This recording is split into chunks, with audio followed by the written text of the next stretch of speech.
What's going on, guys? My name is Cal with Jailbreak Central, and today I'm going to be showing you some useful tips to help increase your iPhone 6's battery life.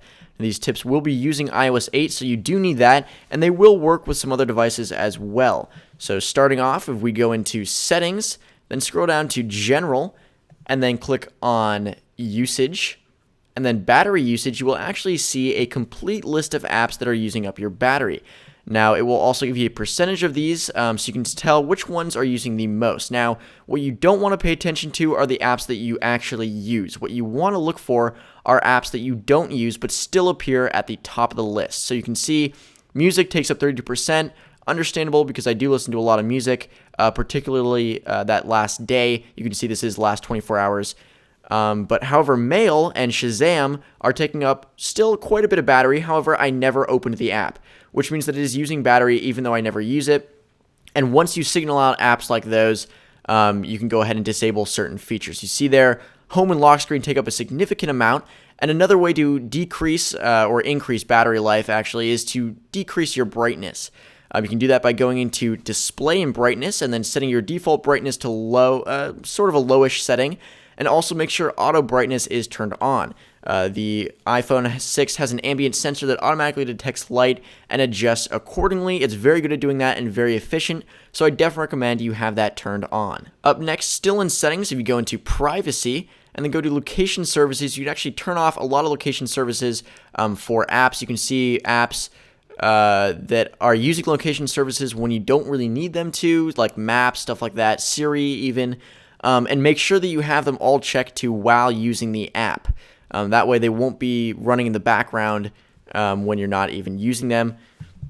Next, if you go into Mail and then click on Fetch New Data, make sure you have Push turned off. Now what this does is it will not automatically look for new mail and then send it to your device, which takes up a lot of battery, significant amount. However, this will mean that you will have to manually get your mail. What all that means, though, is that you open up the Mail app and swipe down to see your new mail, as opposed to having it update you. So if you're someone who doesn't really check their mail, but is still important to them, then you want push turned on. But if you don't really care and you know when you need to check your mail, which is very simple, all you have to do is remind yourself once in a while to check it, make sure you switch it to manual. Once you do that, it will save a lot of battery life because it won't be constantly searching for new mail. Next up, if you go into Notification Center by swiping down the top of the screen and clicking Edit at the bottom, you can actually see a list of the widgets that are being used, and those do take up battery life, so you can go ahead and remove them by clicking the minus sign and then delete. You can always add them later if you feel like it. Next up, if you go back into Settings and then go to General and then Accessibility and then go to Reduce Motion, you will have the option to turn off motion. Now what this does is, the animation where it sort of springboards in like that, it pinches close as I just demonstrated there. That's what motion is. Also the parallax feature where you move your phone around and the screen follows you.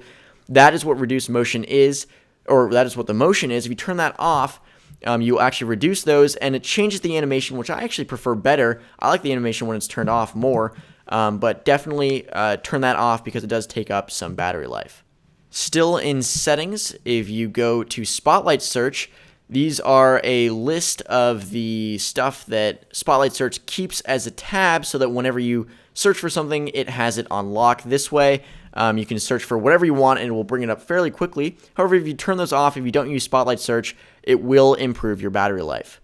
Now, a lot of you probably know that 4G takes a lot of your battery life LTE, so if you want to turn that off, that is totally up to you. It does take a significant amount of battery life, but it is pretty useful nonetheless, so maybe the battery life is worth it, but just try it off. 3G is still excellent, and see sort of whether or not you can deal with it, but it is something that takes a lot of battery life, and I would definitely recommend turning it off. Now, Bluetooth also takes up a lot of your battery and is constantly searching for devices. Simply turn that off. Same with Wi-Fi, because it's continuously searching for networks. The default feature is to have Ask to Join Networks turned on, which means it will search for networks, find them, and then ask if you want to join them. Now, I'm going to recommend you turn that off because this way your wireless is not consistently looking for networks. This does mean that you have to manually select one if you don't have one already, but that's not that big a deal. You just go into Settings and click on it as opposed to having it ask you. Next, if you go into General and then Background App Refresh, this is a list of apps that are refreshing in the background consistently or constantly, depending on what they actually do. You can go ahead and turn that off, which will not allow apps to refresh in the background. You can also just turn off specific ones if you want to. This is a feature that very much drains your battery, and it's very good to turn it off. You'll see a significant increase in battery life if it is off. Now, iTunes and App Store continuous app automatic downloads will also drain your battery. You can go ahead and turn those off. Again, this just means you have to manually go into the app and search for updates, but it will notify you regardless.